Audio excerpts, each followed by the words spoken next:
एकादशी के दिन गंगा के जल में 7 बेलपत्री डालकर जो नंदीश्वर भगवान अर्थात जो शंकर जी के शिवलिंग के सामने नंदी होता है, उस नंदी के चरण पर गंगा का जल चढ़ाकर बेलपत्री शिव पर समर्पित कर देता है, उसके घर में रुपया रुकना चालू हो जाता है। फिर वो गलत जगह पर नहीं जाता, गलत स्थान पर वो धन जाएगा ही नहीं। कई लोग इसको धन के लिए भी करते हैं, संपदा के लिए। संपदा के लिए अर्थात जिसका व्यापार नहीं चलता, जिसके घर में पैसा नहीं आता, या नौकरी नहीं लग रही, या सर्विस नहीं लग रही, आप अप्लाई कर रहे हो, जगह जगह जाकर इंटरव्यू भी दे रहे हो और पैसा नहीं आता, तो उसके लिए भी प्रयास किया जाता है। पर उसके लिए यहाँ पर जो धन के लिए करते हैं, उसके लिए विष्णुपदी के लिए करते हैं। मतलब जैसे गंगा के जल में तुलसी के 11 पत्ते डाले जाते हैं और उसको किसी भी नारायण के मंदिर में राम कृष्ण शिव शंकर नहीं, राम कृष्ण भगवान विष्णु दत्त आदि जितने नारायण के मंदिर हैं, उस मंदिर में किसी भी पात्र में, एक छोटे से पात्र में उसको भरकर रखी जाते हैं महाराज। उससे भी जॉब सर्विस नौकरी में सफलता प्राप्त हो जाए, परंतु वो भी एकादशी को ही होता है। कुछ देर तक पात्र को रखा जाता है, फिर वही पात्र का जल किसी भी वृक्ष के नीचे डाल दिया जाता है, उससे भी नौकरी के लिए फायदा होता है। गंगा का जल कोई साधारण नहीं। बेटा अगर व्यसन में पड़ा हुआ है, मदिरापान में पड़ा हुआ है, मांसाहार में, जुए आदि में जा रहा है, तुम्हें लग रहा है कि मेरा बेटा गलत मार्ग पर जा रहा है, ये मित्र दोस्ती गलत हो रही है, वो सही जगह पर आ जाए। करना है एकादशी। जिसके यहाँ लक्ष्मी नहीं गिरती हो, पैसा घर में नहीं आता हो, बहुत चिंता लगी रहती हो, लक्ष्मी से जुड़ी हुई, व्यापार से जुड़ी हुई, पैसा आई नहीं गया, बहुत मेहनत कर रहे हो, बेलपत्री के पेड़ के नीचे एक घी का दिया लगाना चालू कर दीजिए। शाम के थोड़ी सी मिट्टी बेलपत्री के पेड़ के नीचे की उठा कर लिया, घर के अंदर लाकर इतनी सी मिट्टी लाकर पटक दीजिए। 5 सोमवार करके देखो, छठे सोमवार पे करने की जरूरत नहीं पड़ेगी, व्यापार अपने आप बढ़ना चालू कर जाए। शिव महापुराण कर रही है, शंकर की कथा कर रही है, एक छोटा सा उपाय अवश्य करिएगा। हंडी को घी में भिगोकर अपनी कामना कर कर भगवान के सामने दिए में रखकर जला देता है, दिए की तरह उससे आरती उतार देता है। कहते हैं उसका जन्म दूसरी बार पृथ्वी पर नहीं होता, वो भगवान के गोलोक धाम में जिंदगी भर के लिए विराजमान हो जाता है। जिंदगी भर के दीप की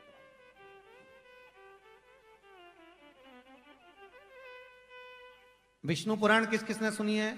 हाथ उठा।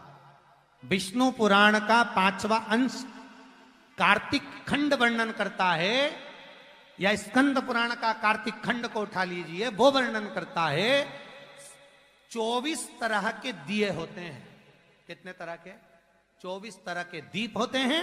उस दीप में सर्वाधिक श्रेष्ठ दीप होता है तुलसी दल का, तुलसी की डंडी से जो प्रकट किया गया। बत्तियों का भी क्रम है, एक लंबी बत्ती होती है, एक गोल बत्ती होती है। होती कि नहीं होती? लंबी और गोल। ये वाला स्पीकर बंद है, बार बार बंद हो रहा है, बार बार चालू हो रहा है, उसको देखिए जरा। बत्ती एक गोल होती है, एक लंबी होती है। गोल बत्ती और लंबी बत्ती में अंतर होता है, बहुत जमीन आसमान का अंतर है, बहुत ध्यान देना इसका। गोल बत्ती किस किस देवी देवता पे लगती है और लंबी बत्ती किस किस देवी देवता पे लगती है, तो स्कंद पुराण और विष्णु पुराण दोनों कहती है जो लंबी बत्ती होती है वो पितरों की जगह पर, पूर्वजों की जगह पर, पूर्वजों की जगह पर, बड़ के पेड़ के नीचे, पीपल के पेड़ के नीचे लंबी बत्ती का प्रमाण है। किसी देवी के स्थान पर, जो देवी की पूजन करते हैं, जगदम्बा की पूजन करते हो, पार्वती की करते हो, लक्ष्मी की करते हो, कुल देवी का स्मरण करते हैं, लंबी बत्ती का प्रमाण। और जो गोल बत्ती होती है, वो गोल बत्ती का प्रमाण किसी हनुमान मंदिर, राम मंदिर, शिव मंदिर, जितने देवताओं के मंदिर हैं वहां पर गोल बत्ती का प्रमाण। लंबी बत्ती देवी के स्थान पर इसलिए जलाई जाती है क्योंकि देवी वंश की और लक्ष्मी की वृद्धि करती है, तो लक्ष्मी और वंश बड़ा होना चाहिए, लंबा होना चाहिए। और देवता के सामने गोल बत्ती इसलिए लगाई जाती है कि हमारा मन, ये चित्त, ये वृत्ति आपके चरणों में टिकी रहे और एक दिन हम भी वैकुंठ का वास करें, इसलिए गोल बत्ती लगाई जाती है। एक सहस्त्र बत्ती होती है, करें दर्शन कभी? यहाँ पे माताएं बैठ बैठ के बनाती रहती है 100 बत्ती, 108 बत्ती, 108 बत्ती बनाकर भगवान के सामने। उसका क्या प्रमाण है? कौन से पुराण में लिखा है कि 108 और सहस्त्रावली बत्ती लगाई जाए? तो स्कंद पुराण में कार्तिक खंड के अंदर स्पष्ट किया गया, सहस्त्रावली बत्ती, 108 लंबी बत्तियों का जो प्रमाण है, वो कहते हैं कि जिस व्यक्ति ने किसी तीर्थ को ना करा हो, पूरे तीर्थ नहीं गए हो, सारे तीर्थों का स्नान नहीं करा हो, किसी तीर्थ में दर्शन करने से वंचित रह गए हो, तो 108 बत्ती की एक बत्ती बनाकर किसी नारायण के मंदिर में, शिव मंदिर में, देवी के मंदिर नहीं, केवल देवता के मंदिर में अगर उसको घी में भिगोकर प्रज्वलित कर दिया जाता है तो सारे तीर्थों के दर्शन का फल उस जीव को प्राप्त हो जाता है। उसको सहस्त्रावली बत्ती।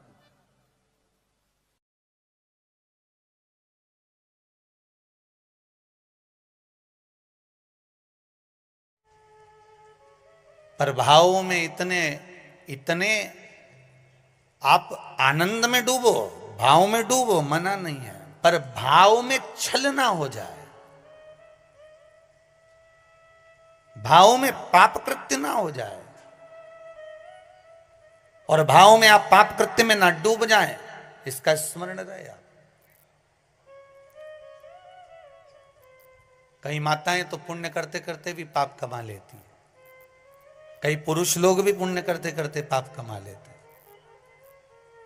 तुलसी जी को दिया लगाने गई, तुलसी जी को दिया घुमा के तुलसी जी के कुंडे में धरी आई। अब ये पुण्य मिला कि पाप मिला? जम के बोलते जाओ जरा, पाप मिला, पुण्य नहीं मिला है।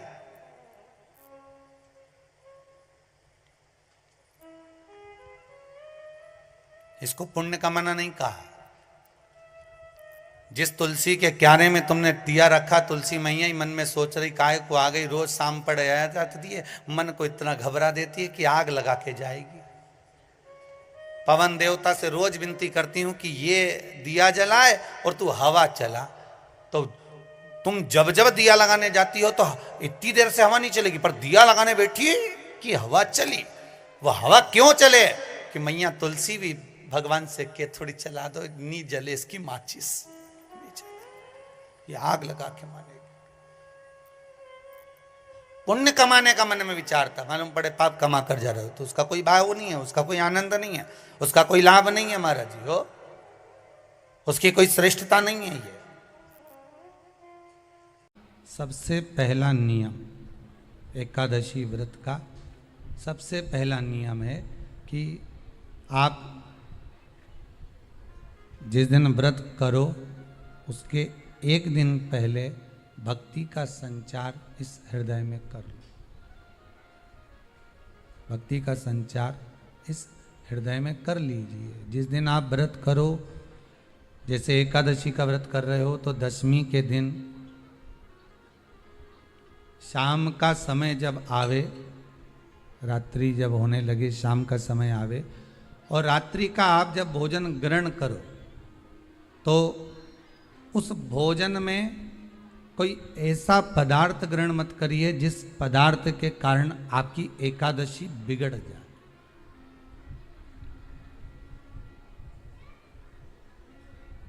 कोई बेकार भोजन हमें ग्रहण नहीं करना, श्रेष्ठ भोजन ग्रहण करिए दशमी के।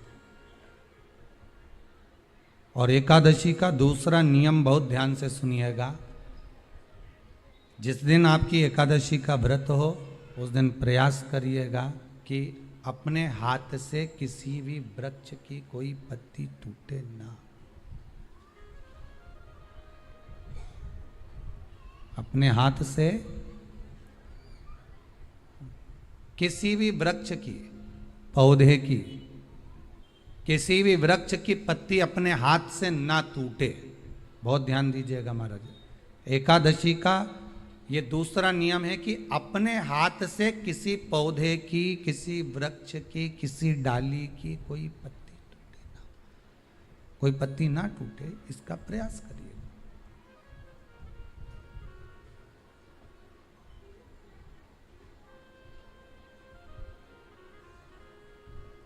कितना सुंदर व्याख्यान कहा है, कितना सुंदर वर्णन है महाराज कि मात्र एकादशी का व्रत कर लेने पर, मात्र एकादशी का व्रत कर लेने पर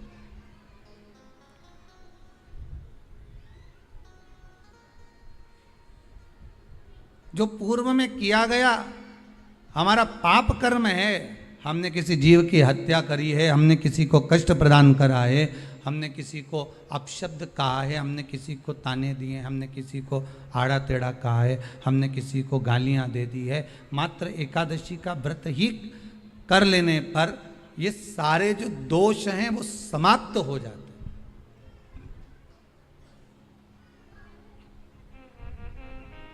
सारे दोष हमारे समाप्ति पर आ जाते हैं।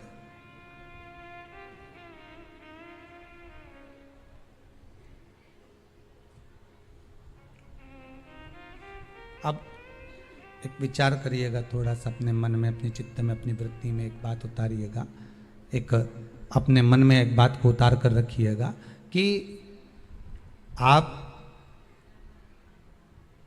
अपने पाप को, अपने पाप कर्म को जिस दिन क्षीण करने वाले हो, समाप्त करने वाले हो, अपने पाप को आप जिस दिन समाप्ति पर लेकर जा रहे हो, तो उसके एक दिन पहले आपको प्रसन्नता होना चाहिए कि नहीं होना चाहिए कि कल मेरा पाप कटने वाला है, कल मेरा पाप समाप्त होने वाला है, जो मैंने पाप कर्म करा है वो समाप्त होगा, जो मैंने पाप कर्म करा है वो कल समाप्त हो जाएगा। तो एक दिन पहले आपके चेहरे पर प्रसन्नता हो कि ना हो?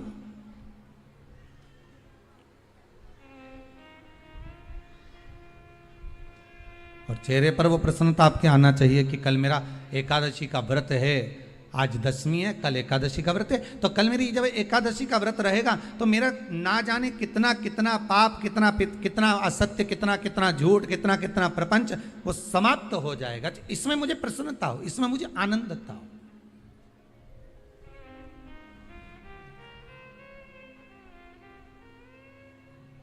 तो क्या कहा गया कि प्रयास करिएगा कि एकादशी के दिन कोई वृक्ष की, कोई डाली की, कोई कोपल की कोई पत्ती ना तोड़ी जाए। क्यों?